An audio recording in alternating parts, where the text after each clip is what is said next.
welcome to a new show that features interviews, events, short stories, and news from southwestern New Brunswick. It's what we're affectionately calling Southwest Magazine. I'm Lauren Naish, and although I'm inside the studio, our stories will take place out in the field and in your communities. This particular episode, we're going to be visiting with Joel Hulse, Committee Chair of the Vincent Massey Playground Project.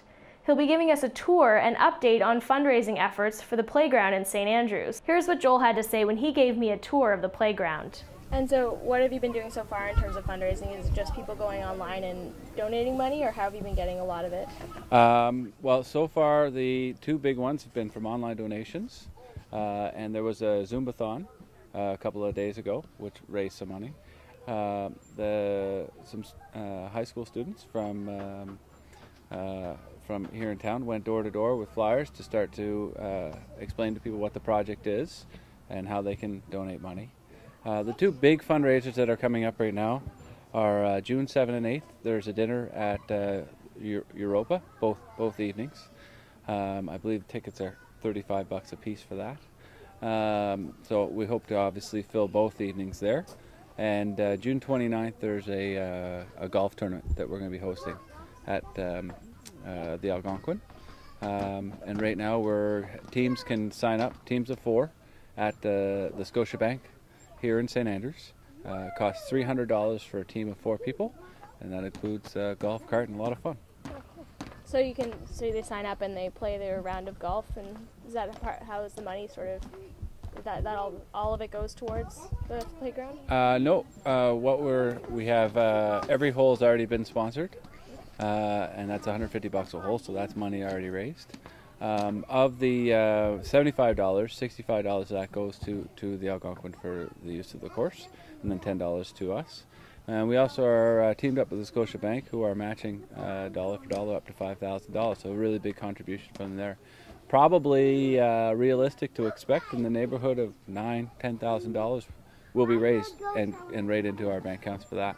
And what's the best way for people to get involved who want to donate, or who, I guess other than taking part in these events that you've got coming up and the more fundraising events, how can they just as an individual donate to this cause? Our website is a really great place to go to get information around that, and also our Facebook page. But what the two big things that we need is we need your time and we need your money. In terms of your time, you can participate in fundraising activities now, and you can also participate obviously in the 4-day rebuild that we're going to do in September. And then of course money. You can donate online through our website via PayPal. You can write a check and drop it off right here at the elementary school. I mean, you can send it by carrier pigeon if you like. Really, we just need donations. Like I said, our next big drive is $30,000 we need to raise in the next 45-50 days so that we can get that next stage going.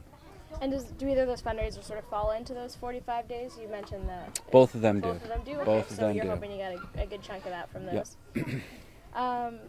What else would you like to add, or anything else you'd like to add about sort of the main updates, or covering any of that? I think that's about it. I mean, we'll continue to provide updates as we go.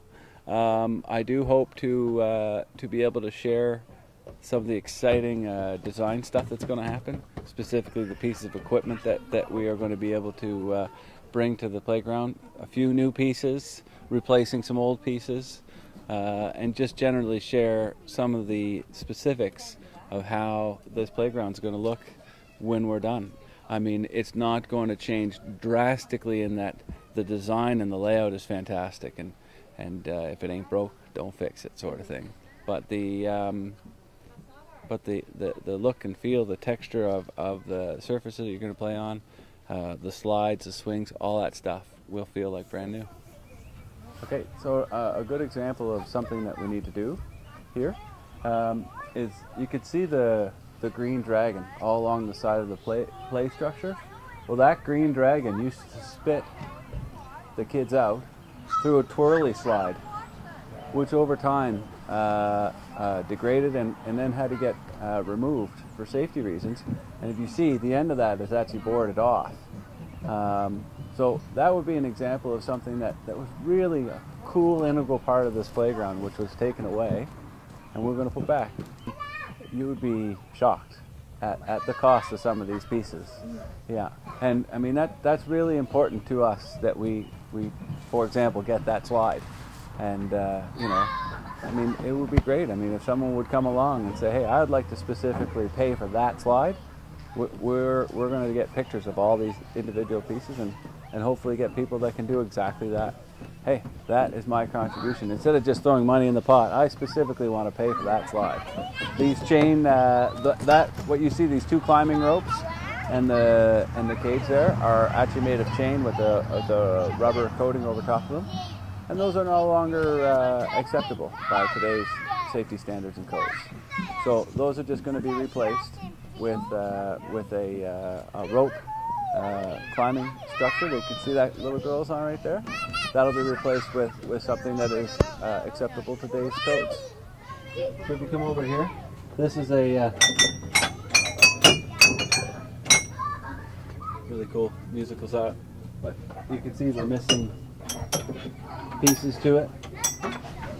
The other thing as well is that we'd like to add color. I mean this if I had a picture of it, I would show you a different version of it that's very, very colorful.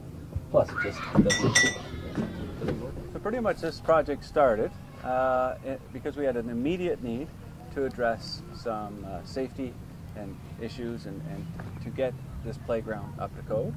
And we were at risk of potentially losing this playground if we did do something and do something now. But as I do more and more work on the playground, I realize that the really exciting opportunity is not just to address those issues, but to take a look at what we built 20 years ago as a community and what we can turn it back into again today. It's an opportunity for our whole community to get involved with this one more time, invest their time, energy, and money, and really turn it back into something spectacular. There's a lot of really, really cool pieces of this playground that have slowly been taken away over the years for various reasons. And we're going to put them all back and hopefully even add something really cool along the way to make it better. Have you gained a lot of experience working with some of the people who've done this before? Are there still people involved? Absolutely, yeah. Alan and Rob were the two project coordinators. Right out of the gate, they already gave us lots of advice on how to move forward on this. We have lots of pictures and footage, but I'll tell you, everywhere I go in town when we talk about this project, I run into somebody who says, my mom and dad did this, or I was there. Neville Crabb from CBC did a piece a couple of weeks ago, whenever it was. He was here as a kid, working to build this 20 years ago. Everywhere you go, there's 400 volunteers a day that worked on this in 1993, and every single one of them has really cool memories from that experience. So it'll be great that our next generation now, in 2013, we get to do it all over again.